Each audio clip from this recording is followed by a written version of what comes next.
E come all'improvviso qui siamo a Montalepre, dove c'è la tomba di Turiddu Giuliano. Chi lo conosce, era una persona che rubava ai ricchi per dare ai poveri.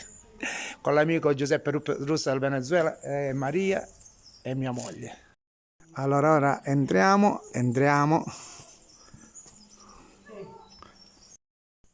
E qui siamo alla tomba di Turiddu Giuliano, guardate. Vecchia Rabirdo. Proprio, Vecchia Rabirdo, Turiddu Giuliano.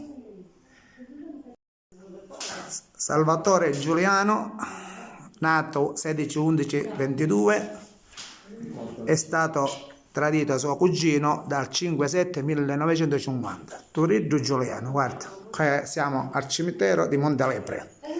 Un abbraccio, questa è tutta la sua famiglia, Turiddu Giuliano, un abbraccio veramente a tutti.